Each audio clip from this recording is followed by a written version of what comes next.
Magandang araw po sa lahat ng nakikinig sa programang ito. Tago niyo lang ho ako sa pangalang Denise. Kung ite-describe ko yung ugali ko, isa po akong maingay na babae. Hindi po ako mahinhin. Napakagasla ko po kumilos at napakalakas ko tumawa. Basta maingay. Hindi tipikal na ugali ng babae na napakahinhin. Kaya palaging sinasabi ng tatay ko na pagpupunta po daw ako sa mga bagong lugar, huwag ko daw ipapakita yung ganong ugali dahil baka may mabulabog ako. Pwede ko pa po daw ikamatay. Tubong Maynila po ako at ang tatay ko po, tubong Ormoc City. Napadpad lang siya dito sa Maynila para daw magawa niya yung American Dream niya. Kasi po, ang buhay Maynila ay American Dream po para sa mga taga-probinsya. Kaya lahat po ng mga taga-probinsya, pinapangarap po talaga nilang makarating sa Maynila.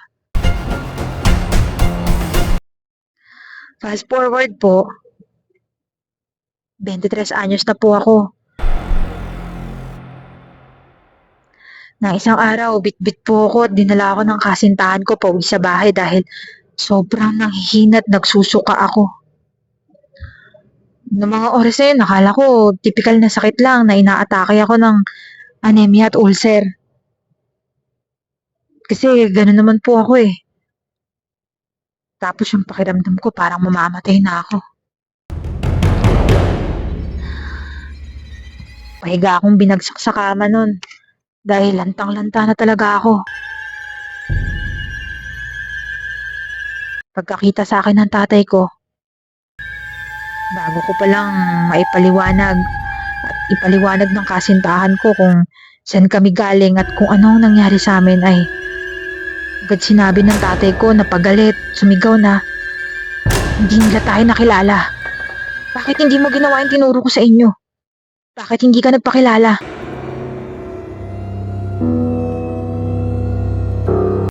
Litong-lito ako nun, Ma'am R.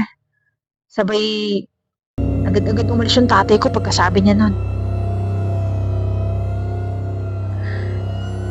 Tinanong pa nga ako ng kasintahan ko kung ano ba daw yung sinasabi ng tatay ko. Hindi ko daw ginawa at bakit hindi daw ako nagpakilala. Hindi na lang ako sumagot pero kahit ako hindi ko alam kung alin pa dun sa mga tinuro niya sa akin ang di ko ginawa. Eh ang dami-dami nun. Pero parang sa isang banda alam ko na. Hindi na lang ako nagdahilan para hindi na humaba yung kwento.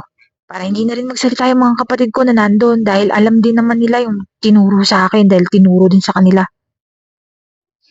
At para hindi na marinig pa ng kasintahan ko yung tungkol pa sa bagay na yun. Ma'am R, kung hindi ako nagkakamali, at ang bagay na hindi ko ginawa ay yung orasyon na tinuro sa amin, sa aming magkakapatid, nung 10 years old pa lang ako. Yun ang pinakaunang dasal na tinuro sa amin ni Papa.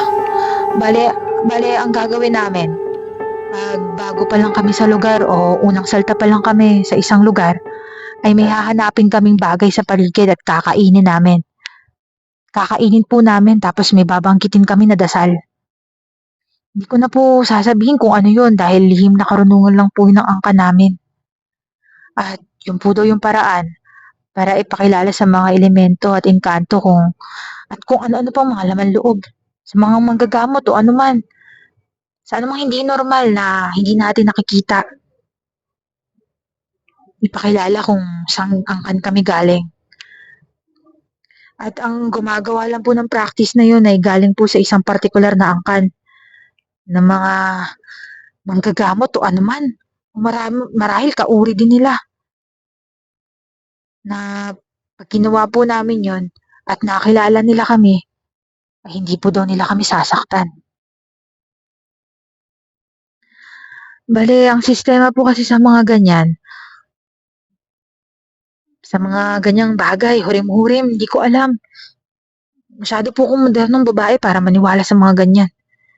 By level po daw yung mga kapangyarihan ng mga ganyan. Level yung mga kapangyarihan at kakayahan ng bawat angkan.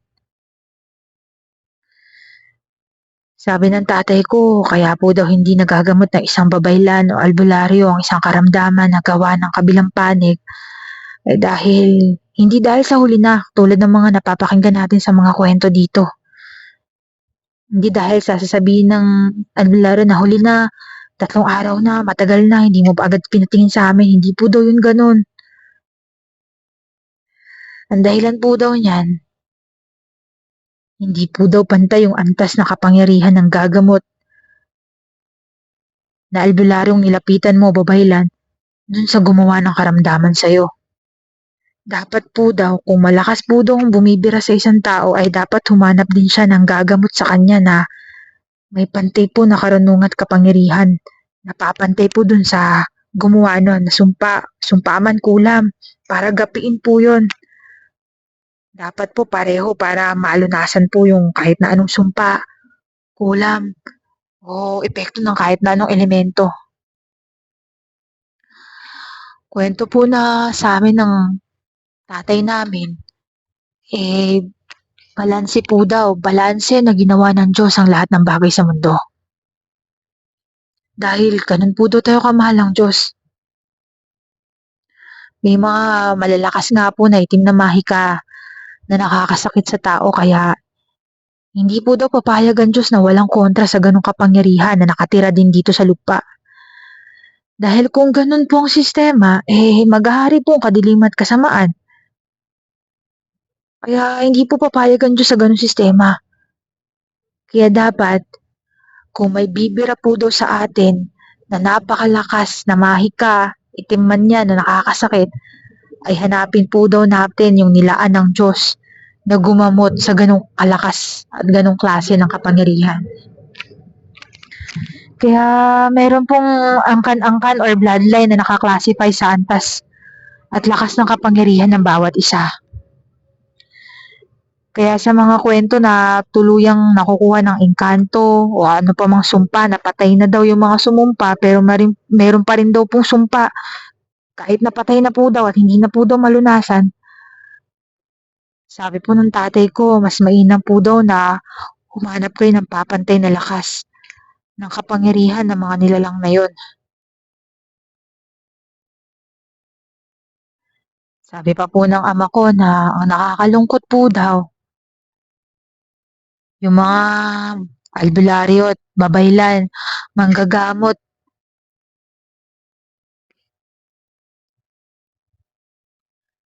ay mga nasa liblib na lugar, mga liblib na baryo at probinsya na medyo advanced na kahit na medyo advanced ang civilization natin at yung pamumuhay natin, nandun pa rin po daw sila nakatira. Yung iba naman po, hindi naman po daw mukhang albularyo talaga. O yung mga makalumang babaylan na alam natin sa TV o sa palabas. Kasi po yung iba po sa kanila daw, nakatira sa mga high-end subdivision at nakakotse pa. Kaya sabi ng tatay ko, mag-effort po daw talaga tayo na hanapin sila. Dahil meron pong nilaan ng Diyos para gapiin ang kahit na anuman at gaano kalakas na pwede makapanakit sa tao. Hindi ko na tinanong kung ano kami, kung masama ba kami o mabuti ba kami, kung anong antas namin, sinasabi ng tatay ko. Malay ko dun, wala naman po akong interes sa mga ganong bagay. Balik po tayo sa sitwasyon kung saan naghihingalo na ako sa sakit. Bumalik po yung tatay ko. May dala siyang dahon, mga dahon-dahon. Puro dahon-dahon na lang. Lagi namang dahon-dahon. Tapos kumuha siya ng hibla ng damit ko, buhok ko, ewan ko ba kung ano-anong ginagawa ng tatay ko. Puro na lang kasi gano'n. Lumaki na ako na gano'n. Gano'n yung tatay ko, nagpapausok, dasal-dasal, ritual-ritual. Nagagalit nga siya sa'kin kasi kinukontra ko daw yung ginagawa niya, yung mga kapangyarihan niya. Ewan ko. Talaga, ewan ko ba, hindi ako nagpapaniwala. Siguro, sa ibang parte, nagpapaniwala po ako, pero hindi po ganun as in 100%. May epekto po daw kasi yun sa ginagawa niya pag kinukontra po daw nung nilulunasan. Ay, ewan ko talaga. Hanggang ngayon, habang sinusulat ko tong kwentong to, kontrang-kontra pa rin ako. Yung dahon na yun, akala ko anong gagawin niya. Kung ilalagay niya ba sa tiyan ko, ano, katulad ng ginagawa niya. Akala ko papainitan tapos ilalagay sa tiyan ko para gumaling ako. Abay, hinampas ba naman sa akin? Naramdaman niya daw kasi na kinukontra ko daw yung mga ginagawa niya. Pasensya na talaga, Ma'am R, hindi talaga ako nagpapaniwala sa ganyan. Ayun, nag-insenso, kung ano-anong ginawa. At nalaman po ng tatay ko na galing po daw ako sa bahay na may puno ng sampalok. At umupo po daw ako dun at nagsigaw-sigaw daw ako dun. Kaya pinagalitan niya ako dahil daw ginambala ko daw yung mga nandun. Gulat na gulat po ako. Gulat na gulat din yung kasintahan ko na nagdala sa akin sa bahay namin. Kung paano niya nalaman na dun kami galing, na may puno ng sampalok dun. Galing kasi kami sa bahay ng kaklase ko sa may puno ng sampalok sa tabi nun. Dun po kami nagkwentuhan. Kasi nakakaya naman kung sa loob po ng bahay nila, siksikan po. Napakadami po namin. Kaya doon na lang po kami sa labas ng sampalok. Andun ako, nagsasalita, nakikipagkwentuhan ako sa iba kong kaklase. At tama po yung tatay ko, hindi siya nagkamali. Ako po yung pinakamaingay na tao dun.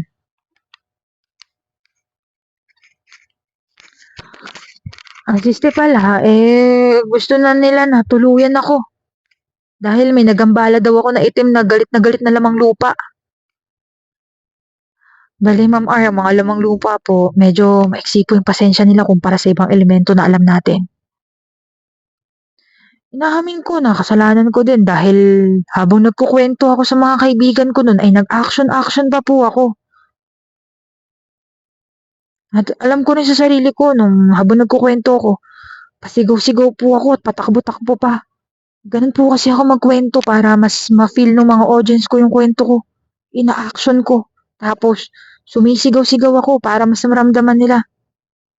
Naamahan ako po yun sa tatay ko. Pero sabi ng tatay ko, wag po daw ako mag-alala dahil nagpakilala na daw siya dun sa mga tumira sa akin. At pag hindi po daw ako gumaling sa loob ng 3 araw, may pupuntahan na daw namin yung puno na yun. Salamat po sa Diyos at sa ikatlong araw, yung maayos na po yung pakiramdam ko. Nagdag pa ng tatay ko, nagmamakaawa siya sa akin na kahit daw hindi ako naniniwala sa kanya, kahit yung ritual na lang daw yun yung gawin ko. Dahil kahit makapatay pa daw kami o makasakit kami ng kahit na anong entity na hindi nakikita, ay hindi daw kami papatayin o gagalawin o babalikan dahil hindi daw nila bibirahin ang angkan na pinanggalingan namin. Kaya mula nun, pinapractice ko na kasi nasampulan na ako. Kahit ang dumi-dumi nung kakainin ko. Pero may oras po yun, dapat mabilis. Mabilis mong kakainin, sabi mabilis mong dadasalan. Tapos, hindi ko na po ikukwento kung paano gawin. Basta uunahan mo sila. Pinapractice ko na kahit hindi ako naniniwala. Kasi muntik na nga akong ma-deadlock sa ganun. Pero ang tanong sa isip ko ay kung ano ang pakilala ni Papa sa mga bumira sa akin. Kung nagpakilala talaga siya. At kung ginagawa ko man yung ritual na yun, makikilala ako bilang ano. Kung paraan man yun ng pagkakakilala, paano ako makakilala ng mga sinasabi ng tatay ko na hindi nakakita? Makikilala ba ako bilang manggagamot, mangkukulam, babaylan, engkanto, lamang lupa, itim na elemento, multo, kapre, ano ba? Natulad din nila. Sino ba kami para dapat makilala nila? At gaano kami kalakas na kahit sabi ng tatay ko kahit saktan ko pa daw sila o makapatay pa daw ako ng katulad nila pagbibigyan na lang daw kami. Hindi na lang kami sasaktan dahil galing kami sa angkan na meron kami. Ang dadasal ko na lang ngayon, sana hindi kami galing sa masasamang elemento o ano man. Dahil Ma'am R, may takot ako sa Diyos. Nga pala, base naman po sa pagkakasulat ko ng kwentong to, isa po akong babaeng walang interes sa mga lihim na karunungan. Pero kahit ganon, madami pa ding naituturo sa aming magkakapatid ang aking ama. Mga dasal-dasal o ano-ano. Nalimutan ko na nga ho yung iba. Dahil dapat po daw, ipasa yun sa mga angkan. Siguro, ikukwento ko na lang yung mga iba pag may oras ako. Hanggang dito na lang po. Salamat po, Denise.